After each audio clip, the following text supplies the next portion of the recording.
Good evening, students. Next, we see the topic of audit working papers. According to the Arnold Johnson, defines that audit working papers are the written and private materials which an auditor prepare for each audit, and the means audit working paper describes the accounting information which he received from his client. So audit working paper அப்படின்னா என்ன சொல்கிறாங்கன்னா, Arnold அப்படிங்கிற author define பண்ணுறாங்க, அதுக்கு ஒரு விளக்கம் கொடுக்குறாங்க. Audit working paper வரைவுத்தாள்கள் அப்படிங்கிறது இட்ஸ் அ ரிட்டன், அது எழுதப்பட்ட ஒன்று, ப்ளஸ் இட்ஸ் ப்ரைவேட் மெட்டீரியல், இது ஒரு தனி ஆவணம், which an auditor prepare for each audit. ஒவ்வொரு ஆடிட்டிங் பொழுதும் ஒரு தணிக்கையாளர் ஒவ்வொரு தணிக்கையின் பொழுதும் அவரால் அவரால் இல்லை அப்படின்னா அவருக்கு கூட இருக்கின்ற அசிஸ்டன்ஸ், அவரோட உதவியாளரால் எழுதப்பட்ட ஒன்று. அப்புறம் அது இல்லாமல் இட்ஸ் ப்ரைவேட் மெட்டீரியல், இந்த மெட்டீரியல்ஸை கொண்டு போய் இவங்க யாருக்கும் சப்மிட் பண்ண போகிறதில்ல, இது இவங்களுக்காக பர்சனலாக என்ன பண்ணுறது, இவங்க மேக் பண்ணுறது, இவங்க ப்ரிப்பேர் பண்ணுற ஒரு பேப்பர்ஸ். ஸோ இப்போ ஆடிட் ஒர்க்கிங் பேப்பர்னால் என்ன அப்படின்னா, ஒரு தணிக்கையாளர் இல்லது தணிக்கையாளரோட உதவியாளரால் தணிக்கையின் பொழுது என்ன செய்கிறாங்க, ஆடிட் பண்ணும் பொழுது, ஓகேவா, ஆடிட் பண்ணும் பொழுது நம்ம முன்னாடி பார்த்தது ஆடிட் ப்ரோக்ராம். அந்த ஆடிட்டிங் ப்ரோக்ராம் அப்படிங்கிறது ஆடிட் பண்ணுறதுக்கு முன்னாடி போடுற ஒரு டீட்டெயில்டு பிளான். ஆனால் ஆடிட் ஒர்க்கிங் பேப்பர் அப்படின்னாக்கா, ஆடிட் பண்ணிகிட்ருக்கும்போது வைல் தி டூயிங் ஆடிட் பண்ணிகிட்ருக்கும்பொழுது என்ன பண்ணுறாங்க அப்படின்னாக்கா ப்ரிப்பேர் பண்ணுறாங்க. இட்ஸ் அ ரிட்டன், எழுதப்பட்ட ஒன்று, ப்ளஸ் இது ப்ரைவேட் மெட்டீரியல், இது இவங்க கொண்டு போய் யாருக்கும் அவங்க சப்மிட் பண்ண போகிறது கிடையாது. ஸோ இவர் என்ன எப்போ பண்ணுவாங்க அப்படின்னாக்கா, ப்ரிப்பேர் ஃபார் ஈச் ஆடிட், ஒரு ஆடிட்டுக்கு அப்போ என்ன பண்ணப்படுது, தயாரிக்கப்படுது. Then auditing working paper describe the accounting information which receives from his client.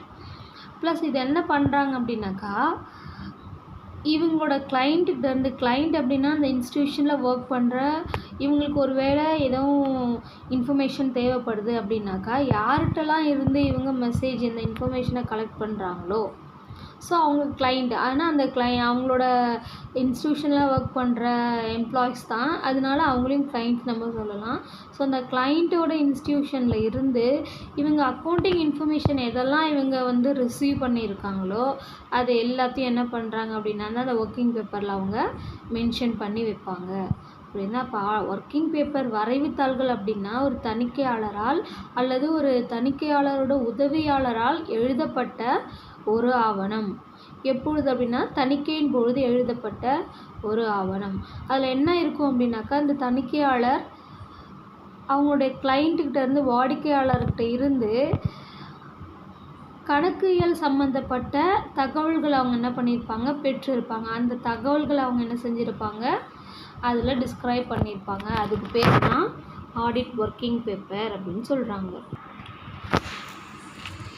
Next இந்த ஆடிட் ஒர்க்கிங் பேப்பரில் என்னென்னலாம் இருக்கும். ஸோ ஆடிட் ப்ரோக்ராமில் அதோட கண்டென்ட் நம்ம பார்த்தோம்ல, அதே மாதிரி இந்த ஆடிட் ஒர்க்கிங் பேப்பர்ஸில் என்னென்ன கண்டென்ட் இருக்குது அப்படின்னு பார்த்தோன்னா, ஒன்று ஆடிட் ப்ரோக்ராம். ஸோ இந்த ஆடிட் ஒர்க்கிங் பேப்பர் அப்படிங்கிற இந்த ஃபைலில் என்ன இருக்கும் அப்படின்னாக்கா, audit program. First point audit program. So audit ப்ரோக்ராமில் என்ன இருக்குன்னு நம்ம முன்னாடியே பார்த்துட்டோம்.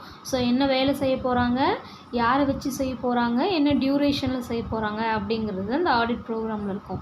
அப்போ ஆடிட் ஒர்க்கிங் பேப்பரில் ஃபர்ஸ்ட்டு என்ன இருக்கும் அப்படின்னா ஆடிட் ப்ரோக்ராம். செகண்ட் பாயிண்ட் என்னென்னா ட்ரையல் பேலன்ஸ். ஸோ பேலன்ஸ் ஷீட்டில் ரெண்டையும் கம்பேர் பண்ணி பார்த்தா அவங்களோட ட்ரையல் பேலன்ஸ் எவ்வளோ இருக்குது அவங்க அப்படிங்கிறத அந்த ஃபினான்ஷியல் ஸ்டேட்மெண்ட்டை பேஸ் பண்ணி என்ன பண்ணியிருப்பாங்க, அதில் மென்ஷன் பண்ணியிருப்பாங்க, நோட் பண்ணியிருப்பாங்க. Number 2 trial balance. Number 3 list of debtors and creditors, கடன் நீந்தோர் மற்றும் கடனாளிகள். டெட்டார் அப்படின்னாக்கா கடனாளிகள், கிரெடிட்டார் அப்படின்னாக்கா கடன் ஈந்தோர். டெட்டார்ஸ் அப்படின்னாக்கா நம்மக்கிட்ட கடன் வாங்கினவங்க, அந்த இன்ஸ்டியூஷன்லேருந்து யாரெல்லாம் கடன் வாங்கியிருக்காங்களோ அவங்களோட டீட்டெயில்ஸ், அவங்களோட பர்சனல் டீட்டெயில்ஸ், அவங்க எவ்வளோ கடன் வாங்கியிருக்காங்க, அதை எப்போ ரீபேமெண்ட் பண்ணுறேன்னு அவங்க உறுதி கொடுத்துருக்காங்க, வாக்கு கொடுத்துருக்காங்க அப்படிங்கிறத எல்லா டீட்டெயில்ஸும் என்ன பண்ணும் அதில் இருக்கும். ப்ளஸ்ஸு கிரெடிட்டார், இவங்களுக்கு இந்த இன்ஸ்டியூஷனுக்கு யாரெல்லாம் கடன் கொடுத்துருக்காங்க, யார் கடன் பர்சனலாக யார்கிட்டனா கடன் வாங்கியிருப்பாங்க, இல்லை பேங்கிங்லேருந்து லோன் எடுத்திருப்பாங்க. ஸோ அந்த மாதிரி யாரெல்லாம் இந்த இன்ஸ்டியூஷனுக்கு கடன் கொடுத்துருக்காங்களோ அவங்களோட டீட்டெயில்ஸ் எல்லாம் என்ன பண்ணியிருக்கோம் இந்த ஆடிட் ஒர்க்கிங் பேப்பரில் கட்டாயமாக இருக்கும். அவங்களோட list, name list plus details எல்லாமே என்ன பண்ணியிருக்கோன்னா இந்த ஆடிட் ஒர்க்கிங் பேப்பரில் இருக்கும். அதுக்கப்புறம் பார்த்திங்கன்னா valuation certificate for the stock in trade. So stock in trade சரக்கு இருப்பு வேல்யூவேட் பண்ணி மதிப்பிட்டு அதனுடைய சர்டிஃபிகேட் சான்றிதழ் என்ன பண்ணியிருப்பாங்க அப்படின்னாக்கா இதில் ஜாயின் பண்ணியிருப்பாங்க. சரிங்களா? So stock in trade opening stock எவ்வளோ இருந்துச்சு, க்ளோசிங் ஸ்டாக் எவ்வளோ இருந்துச்சு, ஸோ ஒர்க்கிங் ப்ராக்ரஸில் எவ்வளோ இருக்குது, ஸோ ஃபினிஷ்டு குட்ஸாக எவ்வளோ இருக்குது அப்படிங்கிற ஸ்டாக்கு பற்றின எல்லா டீட்டெயில்ஸ் என்ன பண்ணியிருக்கோம் அதில் மென்ஷன் பண்ணியிருக்கோம். ஏன் அப்படின்னாக்கா எவ்வளோ வந்திருக்குது, அப்போ நம்மள்கிட்ட உள்ளே வந்தது எவ்வளோ, ஓப்பனிங்கில் இருந்தது எவ்வளோ, நம்ம பர்ச்சேஸ் பண்ணது எவ்வளோ, நம்ம எவ்வளோ மேனுஃபேக்சர் பண்ணியிருக்கோம், ஒர்க்கிங் ப்ராக்ரஸில் இருக்குது, இப்போ ஃபினிஷ்டு குட்ஸாக நம்ம எவ்வளோ மாற்றிருக்கோம், இதெல்லாம் போக கம்பேர் பண்ணி பார்த்து பேலன்ஸ் நம்மக்கிட்ட எவ்வளோ ஸ்டாக் இருக்கும், க்ளோசிங் ஸ்டாக் எவ்வளோ இருக்கும், இறுதி சரக்கு இருப்பு நம்மக்கிட்ட எவ்வளோ இருக்கும் அப்படிங்கிறத அவங்க என்ன பண்ணியிருப்பாங்க வேல்யூவேஷன் பண்ணியிருப்பாங்க. அந்த சர்டிஃபிகேட் இருக்கும். கட்டாயமாக என்ன பண்ணியிருக்கணும் அந்த ஒர்க்கிங் பேப்பரில் அவங்க இதில் சேர்த்துருக்கணும், அனெக்ஸ் பண்ணியிருக்கணும். ஃபிஃப்த் ஒன்று என்ன அவங்க சேர்த்துருப்பாங்க இல்லை என்ன அதில் நோட் பண்ணியிருப்பாங்கன்னா லிஸ்ட் ஆஃப் இன்வெஸ்ட்மெண்ட்ஸ், முதலீடுகள் எங்கெங்கெல்லாம் இந்த இன்ஸ்டியூஷன்ஸ் முதலீடு பண்ணி வச்சுருக்காங்க. ஃபார் எக்ஸாம்பிள் ஷேர்ஸில் எவ்வளோ இவங்க இன்வெஸ்ட் பண்ணியிருக்காங்க, இல்லை அப்படின்னாக்கா மியூச்சுவல் ஃபண்ட்ஸில் எவ்வளோ இன்வெஸ்ட் பண்ணியிருக்காங்க, இல்லை இன்சூரன்ஸ்க்கு இவங்க எவ்வளோ ப்ரீமியம் பே பண்ணிகிட்ருக்காங்க, இல்லை அப்படின்னாக்கா கவர்மெண்ட் செக்யூரிட்டிஸில், இல்லை பாண்ட்ஸில், டிபென்ச்சர்ஸ் இந்த மாதிரி இதிலலாம் இவங்க எவ்வளோ இன்வெஸ்ட் பண்ணியிருக்காங்க. ஸோ பாண்ட்ஸ் அப்படின்னா நமக்கு தெரியும், அப்புறம் டிபென்ச்சர் டிபென்ச்சர்ஸ் இதிலலாம் இவங்க எவ்வளோ இன்வெஸ்ட் பண்ணியிருக்காங்க அப்படிங்கிறது நமக்கு தெரியும். ஸோ இதெல்லாம் என்ன பண்ணணும் அப்படின்னு சொன்னாக்கா அந்த ஆடிட் ப்ரோக்ராமில் இருக்கணும். ஏன் அப்படின்னா இதெல்லாம் அவருக்கு தெரிஞ்சால் மட்டும்தான் இவங்க எவ்வளோ அமௌண்ட் இவங்களுக்கு வந்திருக்கு, இன்கம்மாக இவங்க ஏர்ன் பண்ணியிருக்காங்க, அதை எவ்வளோக்கு இன்வெஸ்ட் பண்ணியிருக்காங்க அப்படின்னு அவங்க செக் பண்ணும்போது தான், இல்லை ஏதாவது அவங்க ஃப்ராட் பண்ணியிருக்காங்களா இல்லையா அப்படின்னா உங்களுக்கு தெரியும். அதனால் கட்டாயமாக அவங்களோட இன்வெஸ்ட்மெண்ட் என்ன பண்ணியிருப்பாங்க அப்படின்னாக்கா அந்த ஆடிட் ஒர்க்கிங் பேப்பரில் நோட் பண்ணி வச்சுருப்பாங்க. சிக்ஸ்த் ஒன்று extract from minutes and contracts.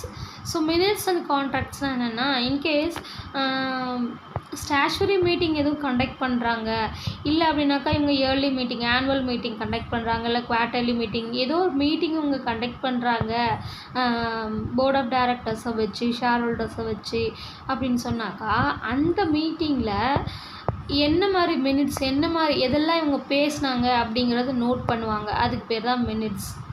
So அந்த மீட்டிங்கில் என்னெல்லாம் பேசப்பட்டுச்சு, எதை குறிச்செல்லாம் இவங்க ஆலோசனை பண்ணாங்க அப்படிங்கிறதுக்கு பேர் தான் மினிட்ஸ். அது என்ன பண்ணியிருப்போம் கட்டாயமாக எழுதியிருப்பாங்க. தென் கான்ட்ராக்ட்ஸ், என்னென்ன உடன்படிக்கையெல்லாம் இவங்க அந்த இடத்துல ஏற்படுத்தினாங்க, எதெல்லாம் நம்ம செய்யணும் அப்படின்னு முடிவு பண்ணாங்க, கன்க்ளூஷனுக்கு வந்தாங்க அப்படிங்கிறது கான்ட்ராக்ட்ஸ். இப்போ யார் கூடலாம் இவங்க என்னென்ன உடன்படிக்கை வச்சுருக்காங்க, இல்லை புதுசாக ஏதாவது இவங்க கான்ட்ராக்ட் க்ரியேட் பண்ணலான்ற ஐடியாவில் இருக்கா, ஸோ அவங்க என்னென்னலாம் அங்கே பேசினாங்க, இல்லை என்னென்னலாம் அவங்க முடிவு பண்ணாங்க அப்படிங்கிறத எல்லா டீட்டெயில்ஸும் என்ன பண்ணும் அப்படின்னு சொன்னாக்கா இந்த ஆடிட் ஒர்க்கிங் பேப்பரில் கட்டாயமாக எழுதியிருப்பார். அதுக்கப்புறம் பார்த்திங்கன்னா கன்ஃபர்மேஷன் ஆஃப் பேலன்சஸ். ஸோ இவங்க கடைசியாக இவங்களோட எவ்வளோ பேலன்ஸ் இருக்குது அப்படின்னு கன்ஃபார்ம் பண்ணி என்ன பண்ணியிருப்பாங்க நோட் பண்ணி வச்சுருப்பாங்க. ஸோ இவங்களோட அசட்ஸ் எவ்வளோ இருக்குது, இன்வெஸ்ட்மெண்ட்டு, அதுக்கப்புறம் current assets, fixed assets. So இந்த மாதிரி எல்லாத்தையும் என்ன செஞ்சுருப்பாங்க, பிரித்து வச்சுருப்பாங்க அசட்ஸில். ஸோ எல்லாத்தையும் ஆட் பண்ணி இவங்களோட லயபிலிட்டிஸ் எவ்வளோ இருக்குது, இவங்களோட பொறுப்புகள் எவ்வளோ இருக்குது, எவ்வளோ கடன் வாங்கியிருக்காங்க, எவ்வளோ இவங்களுக்கு மற்றவங்களுக்கு கொடுக்க வேண்டியிருக்குது அப்படிங்கிற இதை எல்லாத்தையும் என்ன பண்ணியிருப்பாங்க, ஆட் பண்ணி இந்த அசட்ஸ்லேருந்து நம்மளோட லயபிலிட்டிஸ் எல்லாத்தையும் நம்ம லெஸ் பண்ணிட்டோம் அப்படின்னாக்கா இவங்களோட பேலன்ஸ் அமௌண்ட் எவ்வளோ அப்படின்னு அவங்களுக்கு கண்டுபிடிச்சிட முடியும். ஸோ அப்போ அவங்கக்கிட்ட இருக்கிற பேலன்ஸ் எவ்வளோ இருக்குது அப்படிங்கிறத கன்ஃபர்மேஷன் பண்ணியிருப்பாங்க. அதனுடைய அந்த டீட்டெயில்ஸ் என்ன பண்ணியிருக்கோன்னா அந்த ஆடிட் ஒர்க்கிங் பேப்பரில் கட்டாமல் கொடுத்துருப்பாங்க. ஸோ இப்போ இந்த ஆடிட் ஒர்க்கிங் பேப்பரில் என்ன பண்ணுறாங்க அப்படின்னாக்கா, ஆடிட் பண்ணும் பொழுது இந்த ஆடிட்டரோ இல்லை அவரோட அசிஸ்டண்ட்டோ என்ன பண்ணுறாங்கன்னா, நம்ம என்னென்னலாம் பண்ணியிருக்கிறோம், ஆடிட் ப்ரோக்ராமில் என்ன பண்ண போகிறோம் அப்படிங்கிறத நோட் பண்ணியிருப்பாங்க. ஆடிட் ஒர்க்கிங் பேப்பரில் என்னெல்லாம் பண்ணிகிட்ருக்குறோம் நம்ம அப்படிங்கிறத என்ன செஞ்சுருப்பாங்க, நோட் பண்ணியிருப்பாங்க. அந்த ஒர்க் பண்ணும்போதே அவங்க என்ன பண்ணுறாங்கன்னா, இதெல்லாம் நம்ம வாங்கியிருக்கோம், இதெல்லாம் நம்ம நோட் பண்ணியிருக்கோம், இதெல்லாம் நம்ம செக் பண்ணியிருக்கோம் அப்படிங்கிறத என்ன செய்கிறாங்க, ஃபைல் பண்ணி வைக்கிறாங்க. அதுக்கு பேர் தான், அந்த புக்குக்கு பேர் தான் என்ன சொல்கிறாங்க, ஆடிட் ஒர்க்கிங் பேப்பர், தணிக்கை வரைவுத்தாள் அப்படின்னு சொல்கிறாங்க. இது ஒரு முக்கியமான ஒரு தியரி பார்ட். ஸோ கட்டாயமாக இது நீங்கள் தெரிஞ்சுக்கணும். இதிலேருந்து கொஸ்டின் வரதுக்கான வாய்ப்பு இருக்குது. ஸோ நெக்ஸ்ட் டாபிக் என்ன பண்ணலாம் அப்படின்னாக்கா அடுத்த வீடியோவில் பார்க்கலாம். Thank you students.